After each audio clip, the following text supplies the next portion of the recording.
विशेष हम सब ने बाबा की मुरली सुनी।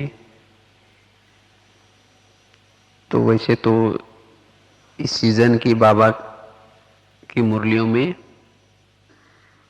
विशेष एक तो समय की समीपता और साथ में पिछली बार भी बाबा ने समय इंतजार कर रहा है। बाबा का ना प्रकृति के 5 तत्व पूछ रहे कि बाबा हम अपना सफाई का काम चालू करें, लेकिन बाबा कहते अभी रुको। और पिछले सीजन में अगर देखेंगे, पिछले सीजन में बाबा ने हर मुरली में समय के बारे में, समय बड़ा तेजी से आ रहा है और इस सीजन में बाबा समय की समीपता,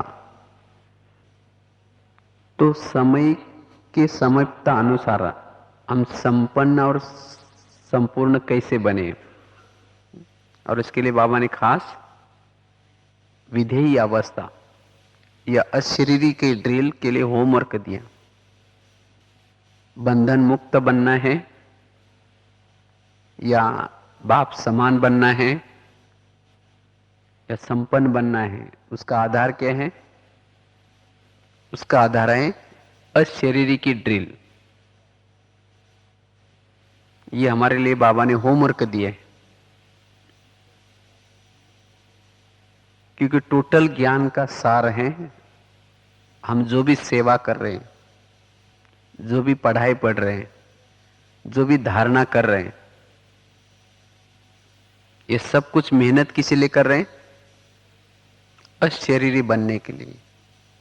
अशरीरी ब्राह्मण जीवन का रिजल्ट है। जैसे बच्चे जब पढ़ाई करते हैं, अलग अलग सब्जेक्ट होते हैं और लास्ट में उसकी क्या आते हैं? रिजल्ट, पास या फेल। इसी तरह हम विधेयी बन जाए, अशरीरी बन जाए। अगर हम अभी भी अशरीरी नहीं बन रहे, इसका मतलब मेरा सेवा का सब्जेक्ट ठीक नहीं है, ज्ञान का सब्जेक्ट ठीक नहीं है, या जो भी मेरे सब्जेक्ट हैं वो ठीक नहीं है। तो जिन्होंने ब्राह्मण बनने के बाद, जिन्होंने इन सब्जेक्ट में, चाहे धारणा के सब्जेक्ट में, चाहे ज्ञान के सब्जेक्ट में, चाहे योग के सब्जेक्ट में, जिन्होंने अच्छी तरह अटेंशन दिया है, उसके लिए अशरीरी बनना बड़ा इजी है। तो इसलिए हमें अशरीरी बनने का क्या करना है? ये प्रैक्टिस करनी है। और बाबा ने तो एक बहुत अच्छा महावाक्य इस मुरली में कहा, अंतिम समय पास विद ऑनर बनने के लिए क्या काम आएगा? जब पास होने के लिए ये अशरीरी की ड्रिल काम आएगी। और उसी समय तुरंत नहीं कर पाएंगे, बहुत समय का अभ्यास चाहिए। और क्यों बाबा ये अशरीरी की ड्रिल कहते हैं?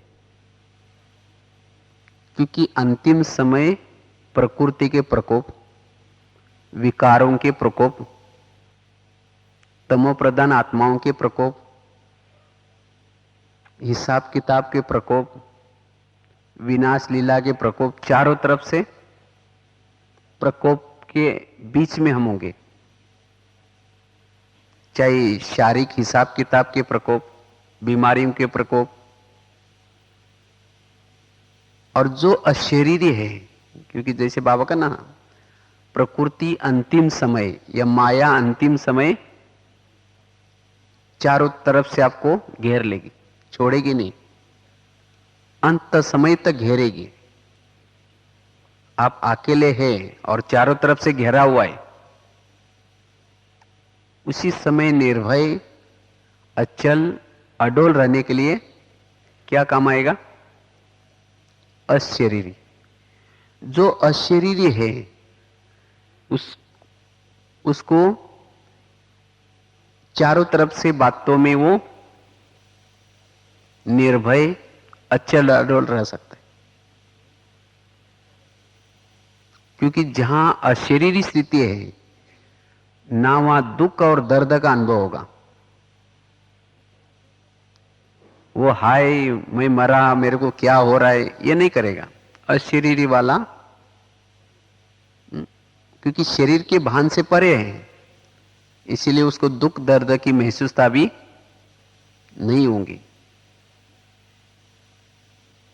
तो इसीलिए बाबा कहते हैं कि क्या करो, इसकी प्रैक्टिस करो। जो विनाश लीला के समय आपको पीने के लिए पानी भी नहीं मिलेगा, खाने के लिए भी नहीं मिलेगा, तो भी जो अशरीरी है वो तृप्त रहेगा। प्रकृति भी अति गर्मी, अति सर्दी, ये सब परीक्षाएं लेंगे। जो अशरीरी अवस्था में है वो हर बात में एकाग्र रहेगा। इसीलिए अभी से हमें क्या करना है, अशरीरी रहने का प्रैक्टिस करनी। आगे चल करके ऐसी कुछ बातें आएंगी जो मान अपमान निंदा स्तुति ये भी बातें आएंगी। अशरीरी वाला उसमें भी, जैसे बाबा ने अभी भी मुरली में कहा ना, जिसके अंदर सहन शक्ति और रियलाइजेशन है उसके सामने विघन कुछ भी नहीं कर सकता। क्योंकि जब सहन शक्ति है तो उसकी अशरीरी अवस्था है, जिसके अंदर रियलाइजेशन शक्ति है उसकी अशरीरी अवस्था है। तो इसलिए अंतिम से पेपर में पास होने के लिए हमें ये अशरीरी बनने की ड्रिल क्या करना है, करनी। तो इसलिए बाबा बार बार हमें इशारा कर रहे हैं कि क्या करो, अभी समय की समीपता आई है और समय की समीपता अनुसार संपन्न और संपूर्ण बनने के लिए, सभी प्रकार के बंधनों से मुक्त बनने के लिए ये अशरीरी की ड्रिल। वैसे तो अशरीरी के बहुत बड़े फायदे हैं, अशरीरी स्थिति के अनगणित फायदे हैं। सबसे पहला फायदा है, अशरीरी बनने से आपके ऊपर माया कोई भी रूपों से वार नहीं कर सकती। अशरीरी स्थिति मायाजित बनने का ब्रह्मास्त्र है। चाहे काम, चाहे क्रोध, चाहे लोभ, कोई भी विकार वार नहीं कर सकता जो अशरीरी अवस्था में है। अशरीरी बनने से एकाग्रता आती है। जितना हमारा अशरीरी का अभ्यास होगा उतना हमारे कर्मेंद्रिय में एकाग्रता, मन में एकाग्रता, बुद्धि में एकाग्रता, और उतना हम मास्टर सर्वशक्तिमान की स्थिति की अनुभूति कर पाएंगे। अशरीरी स्थिति से हमारा मनोबल बढ़ता है, हम शक्तिशाली स्थिति की अनुभूति कर पाते हैं। अशरीरी रहने से शुद्ध वाइब्रेशंस हम फैला सकेंगे। जितना हम अशरीरी अवस्था में हैं, बाबा के कार्य में हम बहुत मदद कर सकते हैं गुप्त रूप में, जिसको बाबा कहते हैं मनसा सेवा। अशरीरी अवस्था में रहने से हम अपना दर्शन कर सकते हैं, ओरिजिनल हम क्या थे, जिसको कहते हैं आत्मदर्शन। और जिसको आत्मदर्शन होता है उसको परमात्मा दर्शन, अपने परम धाम का दर्शन ऑटोमेटिकली होता रहेगा। और जिसको वो परमात्मा दर्शन होता है वो सत्यम शिवम सुंदरम का दर्शन होता है, उसको इस दुनिया की कोई बातों का दर्शन करने का मन नहीं करेगा। उसको इस बातों से वो तृप्त बन जाएगा, इस दुनिया से तृप्त, कुछ भी पाने की, कुछ देखने की, कुछ सुनने की कोई इच्छा नहीं होगी। यह है संपन्न स्थिति।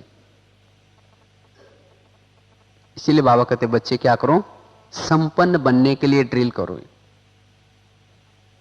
और जो अशरीरी अवस्था में रहते हैं उनके जीवन में दैवी गुण ऑटोमेटिकली नजर आएंगे, क्योंकि अशरीरी रहने से अंतर्मुखता, नम्रता, मधुरता, धैर्यता, शांति, सभी गुण ऑटोमेटिकली आते हैं। हमें गुणों को कोई धारण करने की जरूरत नहीं, लेकिन जब हम अशरीरी बनते हैं ऑटोमेटिकली गुण नजर आएंगे। इसलिए हमें अशरीरी बनना है, और अशरीरी बनने से हमें अतीन्द्रिय सुख मिल जाता है।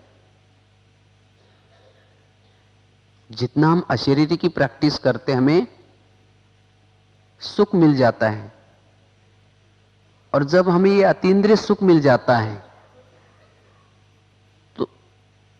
तो फिर खाने से सुख लेना, कुछ व्यर्थ बातें सुनने से सुख लेना, कुछ देखने से सुख लेना, ये सब छूट जाता है। कर्मेंद्रिय का सुख छूट जाता है, जिसे हमारे संस्कार ऑटोमेटिकली परिवर्तन हो जाते हैं। इस सुख के सामने बाकी सब सुख फीका लग जाता है। इसीलिए हमें क्या करना है, ये अशरीरी की प्रैक्टिस करनी है। और अशरीरी का अभ्यास करने से जो अशरीरी अवस्था में रहते हैं, भले वो रास्ते में चल रहे हैं, आंखें खुली है, लेकिन देखते हुए भी न देखने की अवस्था रहेगी, क्योंकि उनका बुद्धि रूपी नेत्र क्या देख रहे हैं, बाबा को देख रहे हैं, अपने आत्मा को देख रहे हैं। इसीलिए ये आंखें खुली है, लेकिन यहां होते हुए भी वो यहां है ही नहीं। और जब अगर हमारी सारा दिन ये अवस्था है, और उसके बाद जब हम शाम को योग का अभ्यास करते हैं, वो योग बहुत अच्छा कर सकेंगे आप। उस समय कुछ भी व्यर्थ बातें याद नहीं आएंगी, जितना समय चाहे बाबा से बात कर सकेंगे। इसीलिए अगर योग की सहज अनुभूति करनी है, सहज योगी बनना है, उसके लिए अशरीरी का अभ्यास। अशरीरी रहने से कर्म योगी स्थिति रहेगी। ऑटोमेटिकली कर्म में बाबा से योग जुटा रहेगा। अशरीरी वाला कभी ये नहीं कहेगा मुझे योग करने के लिए टाइम नहीं मिल रहा है, मैं योग कर ही नहीं सकता हूं, मेरे पास टाइम ही नहीं है, क्योंकि उनका योग बाबा से लगा हुआ है। भले चल रहे, खा रहे, पी रहे, सो रहे, तो भी योग बाबा से जुटा हुआ है। इसलिए वो कभी ये नहीं कहेगा हमको टाइम ही नहीं मिलता, उनका हर पल सफल हो रहा है। इसलिए अगर कर्म योगी बनना है, इसलिए हमें अशरीरी की प्रैक्टिस। अशरीरी वाले को दूसरे की कमजोरी नजर नहीं आएगी। अगर दूसरे की कमजोरी नजर आते हैं, यह भी देहाभिमान है। और जितना अशरीरी स्थिति में हम रहते हैं, उतना ऊपर हम रह सकेंगे। बस आज ऊपर से आए हैं, फिर ऊपर जाना है। चलो अभी पावरफुल अशरीरी स्थिति में। सार स्वरूप में अशरीरी स्थिति सर्व समस्या का समाधान है। अगर आपके जीवन में कोई समस्या आ रही है, इसका कारण है अशरीरी स्थिति का पुरुषार्थ कम है हमारा। तो इसलिए हमें क्या करना है, अशरीरी रहने का ये बहुत ही बार बार अभ्यास करना है हमें। अशरीरी रहने से ही हम कर्मेंद्रिय जीत बन सकते हैं, हमारी कर्मेंद्रिय शीतल बन सकते हैं। क्योंकि जितना हम अशरीरी अवस्था में रहते हैं, आत्मा की ज्योति जागृत रहते हैं, उतना एक एक कर्मेंद्रिय शीतल, हाथ को कोई किसी को थप्पड़ मारने का बल नहीं रहेगा, मुख को वेरत बोलने का बल नहीं रहेगा। वेरत बोलना, थप्पड़ मारना, गुस्सा करना, ईर्ष्या करना, ये क्यों होता है? क्योंकि अशरीरी अवस्था नहीं है। इसलिए जब हम अशरीरी बनेंगे तो ये ऑटोमेटिकली संस्कार परिवर्तन हो जाएंगे।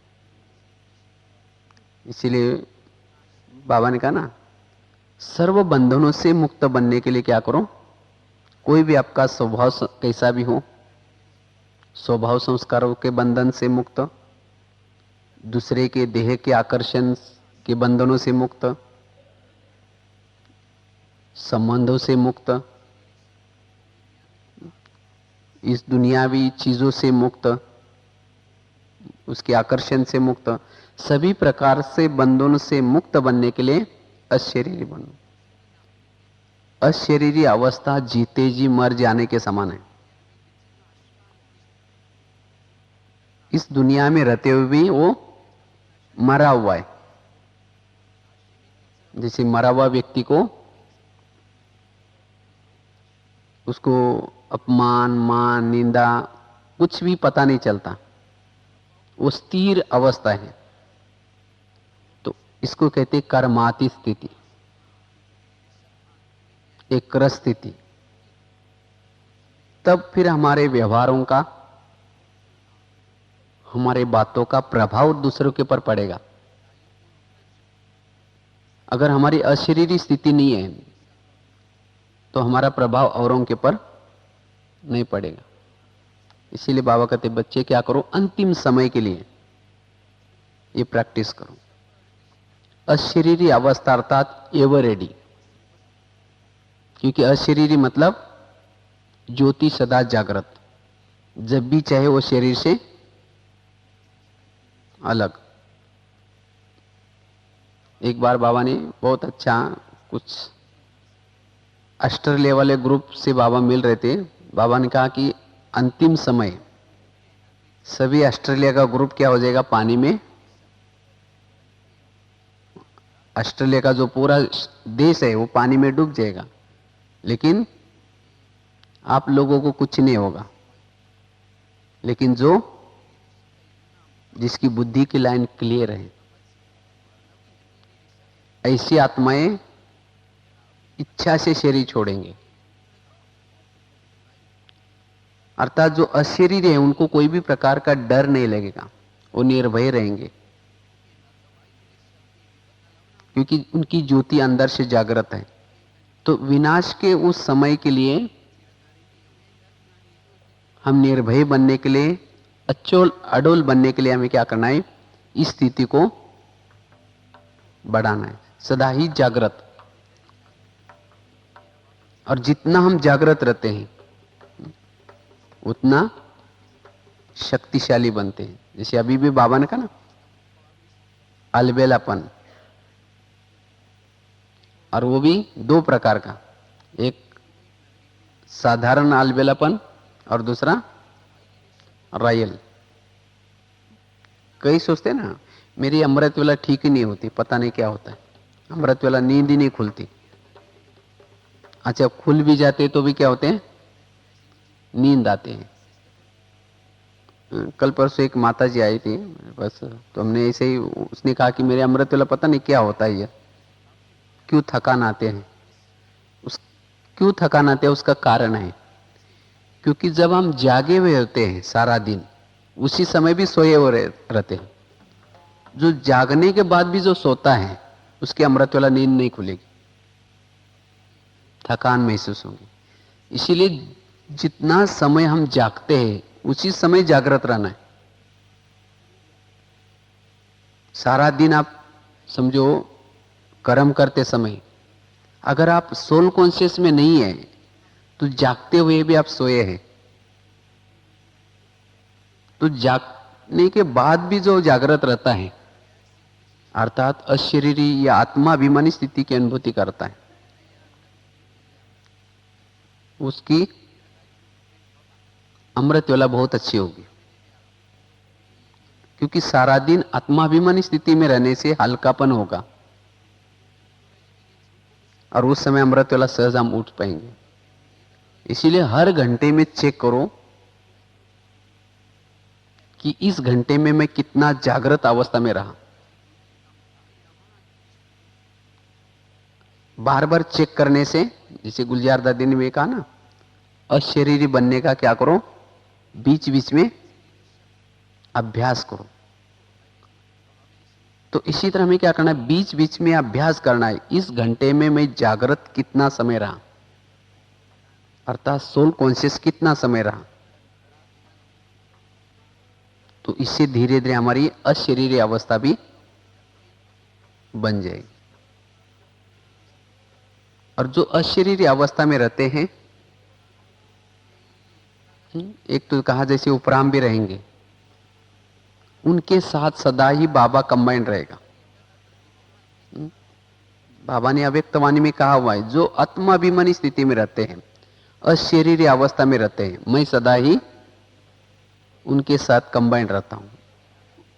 उनको योग लगाना उनके लिए सहज है,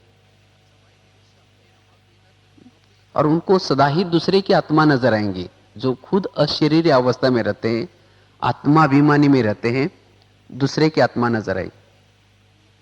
कई सोचते हैं ना, मुझे दूसरे की आत्मा ही नजर नहीं आते, शरीर दिखाई पड़ता है। क्यों शरीर दिखाई पड़ता है? क्योंकि खुद भी हम शरीर के बान में हैं।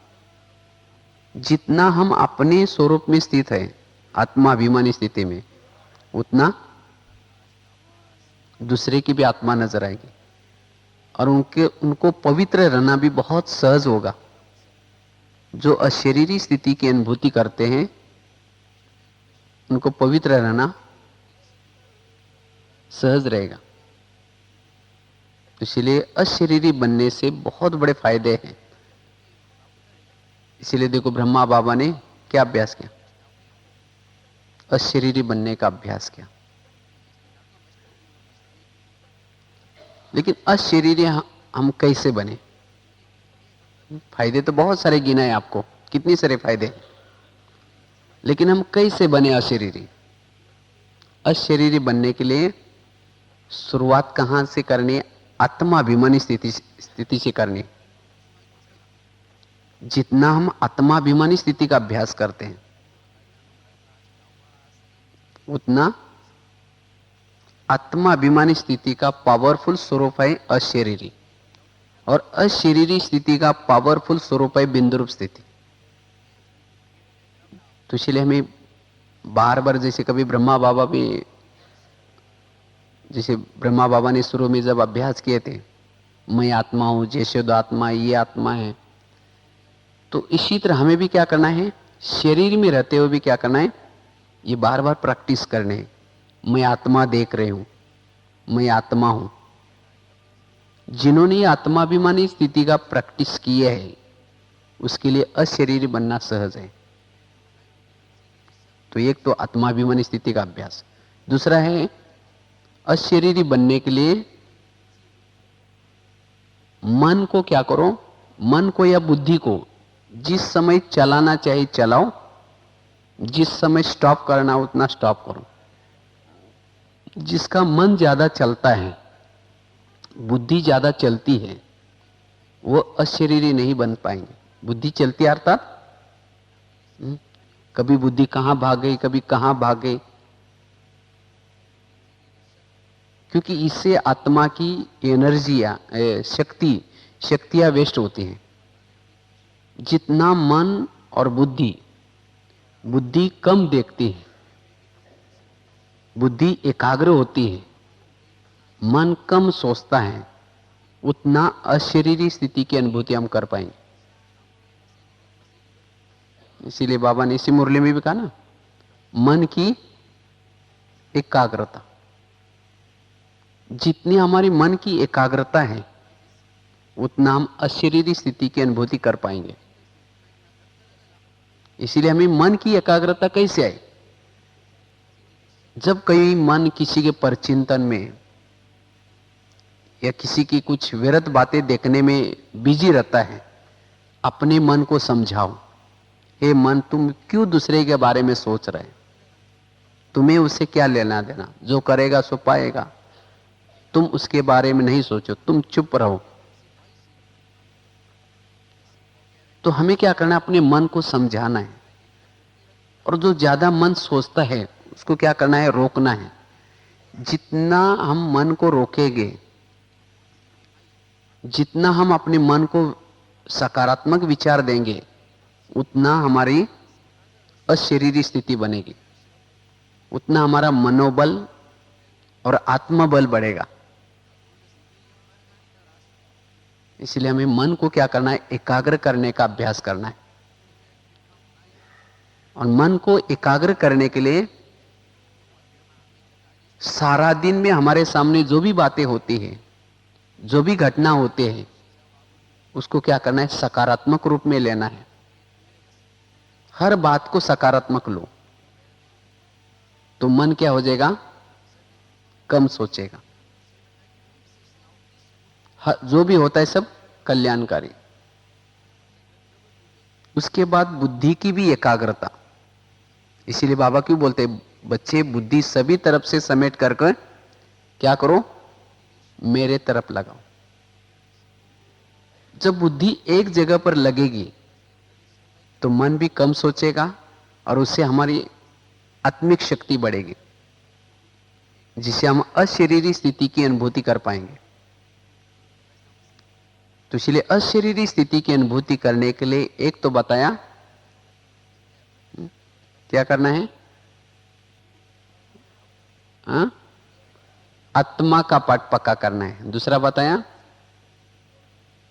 Positive thinking. मन को और बुद्धि को, जब मन बुद्धि ज्यादा जब चंचल होते हैं, या मन एक तरफ भाग रहा है, बुद्धि कहीं एक तरफ भाग रहे, तो फिर हम अशरीरी नहीं बन पाएंगे। जिसको बाबा कहते हैं हर चीज में हल्के रहो। जो लाइट रहता है वही लाइट, अशरीरी स्थिति मतलब लाइट। तो हर चीज को लाइट लो, भारी नहीं लो कि ये ऐसा क्यों करता है व्यवहार, ये मेरे साथ ऐसा क्यों करता है। इसीलिए बाबा ने कहा ना, सहन शक्ति। जब सहन शक्ति है, अशरीरी स्थिति बनेगी। सारा दिन लाइट लेना है, कोई भी बातों को भारी स्वरूप में नहीं लेना है, तब हमारी अशरीरी स्थिति बनेगी। तीसरी बात है, अशरीरी स्थिति बनाने के लिए सोमानों के अभ्यास। जितना हम नशे में रहते हैं या सोमानों में रहते हैं, उतना अशरीरी स्थिति की अनुभूति कर पाएंगे। भले दूसरे आपके बारे में कुछ भी बोलते हो, आपके बारे में कुछ भी कहते हो, लेकिन आप क्या करो? अपने को सोमान दो। नहीं, तुम्हें परमात्मा ने क्या कहा है? तुम महान आत्मा हो। हम क्या करते हैं?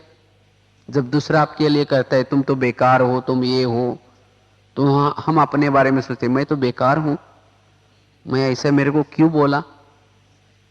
तो हम भारी बन जाते हैं। तो उसी समय अपने को समझाओ, नहीं मैं बेकार नहीं हूं।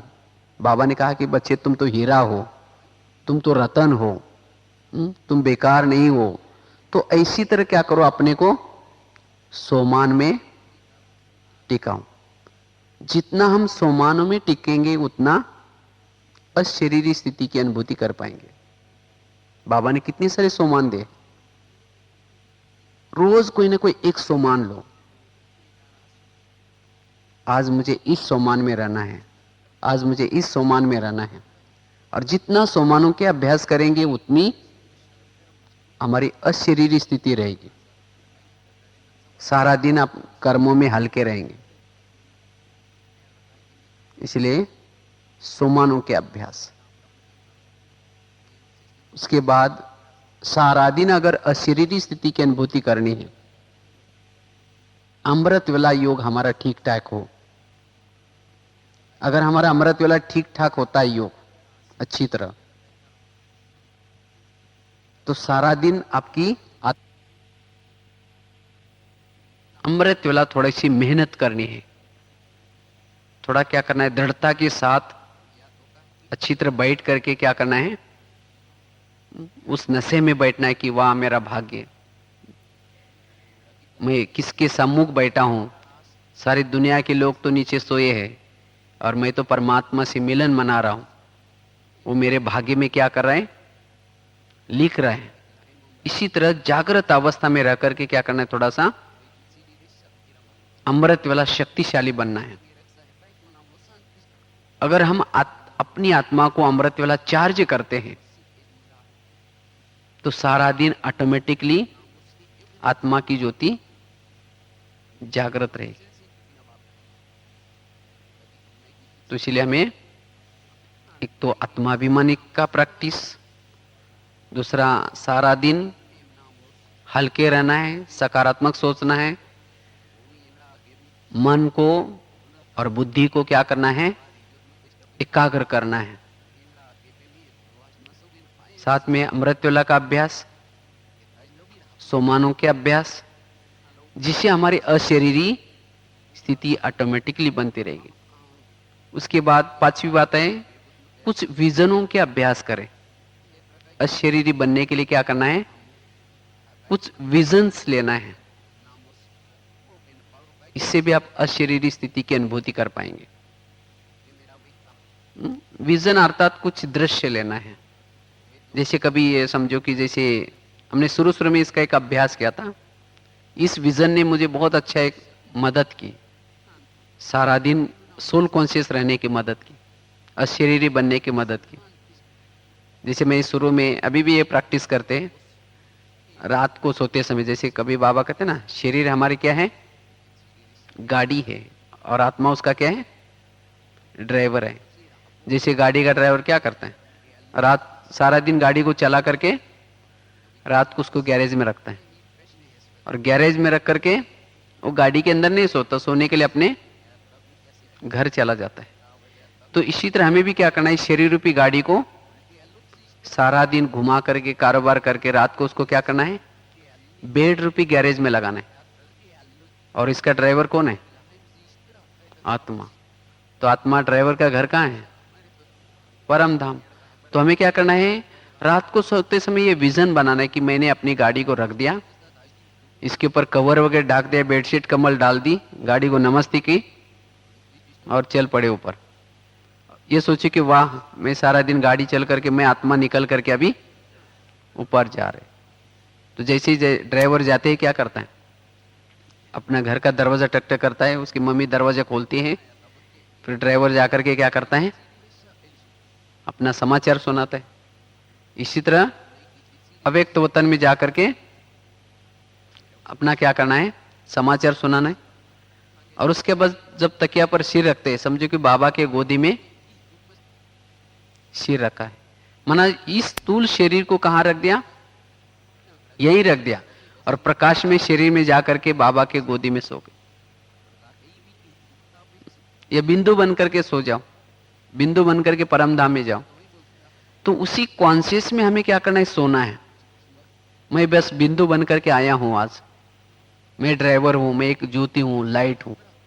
फिर सवेरे उठते ही गुड मॉर्निंग करके बिंदु बाबा से शक्ति लेकर के, फिर मैं बिंदु ड्राइवर अभी नीचे जाकर के कहां बैठता हूं, ब्रुकुटी में बैठता हूं। तो मैं आत्मा रूपी ड्राइवर हूं, ये मेरी गाड़ी है, मैं इसको चला रहा हूं। तो सारा दिन अगर आपका ये विजन होगा, दृश्य होगा, मैं ड्राइवर हूं, मैं ज्योति हूं, ऊपर से आई हूं, तो सहज आपकी सारा दिन अशरीरी स्थिति रहेगी। तो ये हमें विजन लेना है। कभी ये समझो कि मैं रोज ऊपर से आता हूं, अवतरित होता हूं। मैं अवतरित होकर के क्या करता हूं, ये शरीर मेरा एक ऑफिस है, और इसी ऑफिस में बैठ करके क्या करता हूं, कार्य करता हूं। मैं आत्मा करणहार और कर्मेंद्रिय मेरी करावनहार है। मैं क्या करता हूं, इनसे काम करवा करके लेता हूं। तो इससे भी हमारी सारे दिन अशरीरी स्थिति रहेगी। तो अलग अलग प्रकार के हम विजन लेकर के, कोई दृश्य लेकर के इससे भी हम अशरीरी स्थिति को क्या कर सकते हैं, बना सकते हैं। कभी ये समझो कि जैसे मैं एक मास्टर सर्वशक्तिवान हूं, मास्टर ज्ञान सूर्य हूं। मैं मास्टर ज्ञान सूर्य रोज परमधाम से आता हूं और इस भ्रुकुटी में बैठ करके क्या करता हूं, सारे संसार में किरणें फैलाता हूं, शक्ति फैलाता हूं। मैं मास्टर ज्ञान सूर्य हूं। इस विजन से भी आपकी अशरीरी स्थिति रहेगी। तो इसी तरह हमें क्या करना है, रोज कोई ना कोई लक्ष्य लेना है। इससे हम अशरीरी स्थिति की अनुभूति कर पाएंगे। तो अशरीरी का अभ्यास हमें काफी सारा में पुरुषार्थ में क्या करेगा, मदद करेगा। इसीलिए बाबा कहते हैं अंतिम समय हमें यही स्थिति क्या हो जाएगी, मदद आएंगे। तो इसलिए हमें इन बातों के आधार से अपनी अशरीरी स्थिति को क्या करना है, बनाना है। कोई भी बातों से हमारी शक्तियां वेस्ट न हो जाए, इसके ऊपर क्या रहे, हमारा ध्यान रहे। तो अशरीरी स्थिति के बहुत ही हमारे पुरुषार्थ में ये सहज योगी बनने के लिए बहुत बड़े फायदे हैं। लेकिन माया क्या करते हैं, आपको अशरीरी बनने नहीं देगी। वो बार बार क्या करेगी, आपका दीपक बुझाएगी। और जितनी हमारी पवित्रता है, पवित्रता की क्वालिटी अच्छी है, उतना हम अशरीरी की स्थिति की अनुभूति कर पाएंगे। इसीलिए बाबा क्यों बोलते हैं बच्चे, मनसा वाचा कर्मणा क्या करो, पवित्र रहो। अगर समझो हम स्थूल में पवित्र हैं, ब्रह्मचर्य है, लेकिन अगर मेरी मनसा की पवित्रता नहीं है, वाचा की पवित्रता नहीं है, तो भी हमारी अशरीरी अवस्था नहीं बनेगी। कईयों का पवित्रता तो है, लेकिन उनका जीवन रुका सुखा अनुभव होता है। उनके जीवन में जो चमक आनी चाहिए वो नहीं है। क्यों? उनकी वाचा के द्वारा, परचिंतन के द्वारा, व्यर्थ बातों में उनकी पवित्रता की शक्ति वेस्ट जा रही। कोई विघ्नों के अंदर, कोई किसी की कमी देख करके वो शक्तियां नष्ट हो रही। तो इसीलिए हमें क्या करना है, इस पवित्रता के लीकेज को बंद करना है। मनसा वाचा कर्मणा, क्योंकि बाबा ने कहा ना, ब्रह्मचर्य अर्थात शिव बाबा ने ब्रह्मा के द्वारा जो आचरण दिया है उसका पालन। अगर हम किसी का परचिंतन करते हैं या किसी को परचिंतन सुनाते भी है या किसी के बारे में नेगेटिव देखते हैं, देखना, बोलना, सोचना, ये सब अपवित्रता में आता है। और जब ये पवित्रता नहीं, तो हमारी अशरीरी अवस्था नहीं रहेगी। जितनी हमारी पवित्रता ज्यादा है उतना, क्योंकि आत्मा अभिमानी स्थिति बनाने के लिए या अशरीरी बनने के लिए, जैसे दीपक जलाने के लिए तेल होता है, इसी तरह पवित्रता ये तेल है। अगर जितना पवित्रता का तेल आपके पास ठीक है, उतना आपकी ज्योति जलती रहेगी। अगर पवित्रता का तेल नहीं है तो ज्योति बुझी भी रहेगी। और जिस घर में दीपक नहीं होता है तो वहां क्या रहते हैं, भूत रहते हैं। मना विकार अंदर भरे हुए रहेंगे, ईर्ष्या रहेंगी, घृणा रहेंगी, नफरत रहेंगी, क्रोध हो रहेगा, काम रहेगा। तो इसीलिए बाबा कहते बच्चे क्या करो, अशरीरी स्थिति बना करके इन भूतों को क्या करो, भगा दो। कहते ना, दीपक जलाने से क्या होते हैं, अंधेरा मिट जाता है। जितना हमारी आत्मा की ज्योति जागृत है, उतना हमारे जीवन का अंधेरा क्या होता है, मिट जाता है। हमें किसी की राय लेने की जरूरत नहीं है, मैं करूं, ये क्या करूं, किसी को पूछने की भी जरूरत नहीं है। इसीलिए कहते हैं ना, सतयुग में कोई भी राय देने वाला कोई नहीं होगा आपको। आप अपने खुद क्या करेंगे, राय लेंगे, ये करना है या नहीं करना है, डिसीजन लेंगे। और वो डिसीजन किससे आएगा, आत्मा की ज्योति जागृत रहने से। इसलिए हमें क्या करना है, आत्मा की ज्योति को सदा ही जागृत रखना है, और इससे हमें काफी सारे फायदे होते रहेंगे। तो इसलिए हमें रोज क्या करना है, कोई ना कोई सोमानों के अभ्यास करना है, कोई ना कोई विजनों के अभ्यास करना है, कोई ना कोई हमें क्या करना है, लक्ष्य लेना है। जिस बातों से मेरी आत्मिक स्थिति कम हो जाते हैं, जिससे मुझे देहाभिमान आता है, उन बातों से हमें क्या करना है, दूर रहना है। इसीलिए बाबा ने समान बच्चों की निशानी सुनाई। कौन सी? जो बच्चे समान होंगे उसकी निशानी क्या क्या? निर्विघ्न रहेंगे, निर्विकल्प रहेंगे, निर्मल रहेंगे, निर्माण रहेंगे। अर्थात जो अशरीरी अवस्था में है वो सदा ही निर्विघ्न भी होंगे, निर्विकल्प भी होंगे, निर्माण भी होंगे। इसीलिए बाबा कहते हैं बच्चे अशरीरी बनने के लिए, जैसे ब्रह्मा बाबा अंतिम समय जब 18 जनवरी में शरीर छोड़ा था, उस समय बाबा ने जाते जाते 3 बातें बताई थी। क्या करो? निराकारी बनो, निर्विकारी बनो और निरहंकारी बनो। क्योंकि जो निरहंकारी है वही निराकारी स्थिति में रह सकता है। कोई ना कोई अभिमान है, अभिमान वाला कभी भी अशरीरी अवस्था में नहीं रह सकता। इसीलिए बाबा क्यों बोलते बच्चे मैंपन का क्या करो? त्याग करो।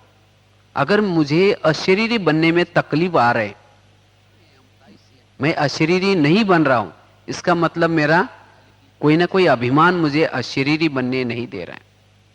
मैं ऑफिसर हूं, मैं बॉस हूं, मैं बहुत पुराना हूं, हा?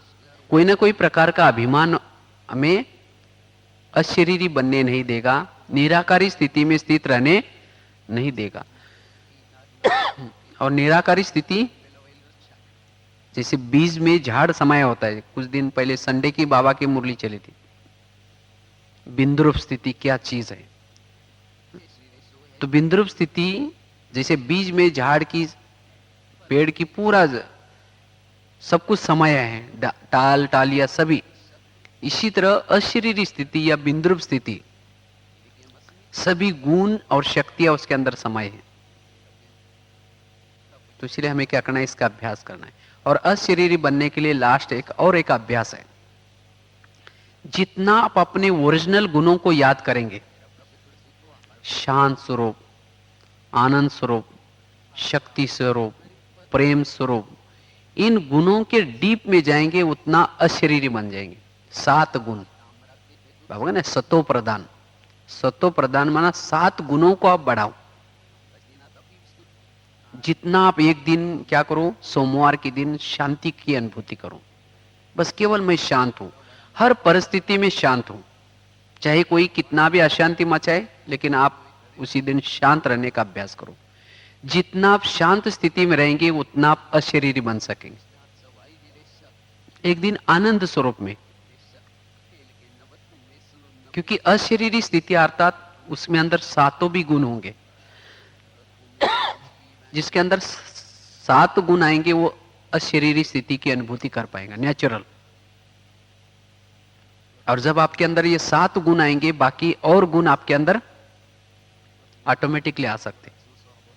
तो इसीलिए हमें क्या करना है, इस 7 गुणों को अच्छी तरह बढ़ाना है। शांत स्वरूप, शक्ति स्वरूप, प्रेम स्वरूप, आनंद स्वरूप, सुख स्वरूप, ज्ञान स्वरूप, जो पवित्र स्वरूप, जो आत्मा के 7 ओरिजिनल गुण है, इसको बढ़ाना। तो 7 दिन के लिए आप 7 इसका अभ्यास कर सकते। तो इससे अशरीरी बनना काफी अच्छा मदद मिलेगी इससे। तो इस तरह से हमें अशरीरी बनने का क्या करना है, प्रैक्टिस करनी है। और ये अशरीरी स्थिति मायाजीत बनने के लिए एक ब्रह्मास्त्र का काम करेगी, एक तो ढाल की तरह काम करेगी। कभी भी आपको माया आपके सामने आती है तो आप क्या करो, अशरीरी बन जाओ। इसे सभी बंधनों से अब आप मुक्त रह सकेंगे। कोई भी प्रकार का बंधन अपने तरफ नहीं खींचेगा। अंतिम समय माया चारों तरफ से आएगी, लेकिन हमें उसमें सेफ रहने के लिए, उसमें विजयी बनने के लिए, पासवित आनर होने के लिए क्या करना है? इस अशरीरी स्थिति को क्या करना है? बढ़ाना है। ओम शांति।